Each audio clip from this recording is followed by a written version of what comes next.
The 2026 World Cup group stages are wrapping up, and the field of competitors is about to be aggressively cut down. 32 teams will advance to the knockout phase. The rest go home. To see how traditional powerhouses are handling the pressure, look at Brazil. They cruised through Group C, highlighted by a dominant 3-0 shutout over Scotland. Mexico followed a similar script, maintaining a completely spotless group record with 2 clinical second-half strikes to defeat Czechia. But just below that elite tier, the survival battles are grueling. Switzerland and South Africa both had to break incredibly tense deadlocks late in their matches just to keep their tournaments alive. Meanwhile, in Seattle, Bosnia and Herzegovina relied on strict tactical discipline to firmly lock down a 3-1 victory over Qatar, securing their qualification path.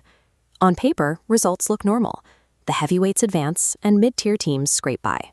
But this predictable surface level is masking several deeper irregularities in how these matches were actually played. To find the friction in the 2026 World Cup, we have to look past the win-loss columns and focus on the statistical extremes. Right now, standard athletic performance curves and established tactical dogmas are simultaneously failing in real time. When the data defies expectation across multiple isolated metrics at once, it tells us that football is in a massive state of flux. We are watching the sport transition blindly between eras. Because the old rules are suddenly failing to predict outcomes, this year's competition suggests that long-standing tactical and biological expectations of the sport no longer apply. The first major outlier emerged during Portugal's crushing 5-0 victory over Uzbekistan. This document records the historic milestone. Cristiano Ronaldo is now the oldest player ever to score multiple goals in a single World Cup fixture. The specific metric here, exactly 41 years and 138 days, completely defies historical precedent. This chart shows a standard athletic performance decline curve, plotting age against expected physical output. You can clearly see the downward trajectory as players exit their 20s. Yet we have a single outlier data point sitting high above that curve at age 41.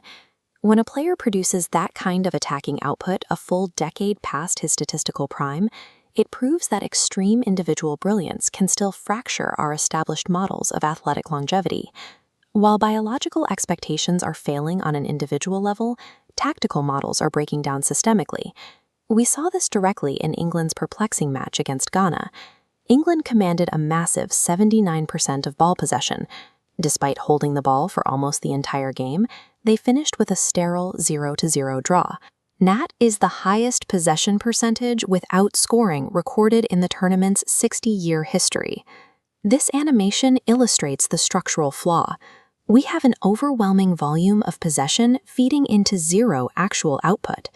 It highlights the vast difference between controlling the ball and controlling the game, resulting in England's 13th all-time goalless draw.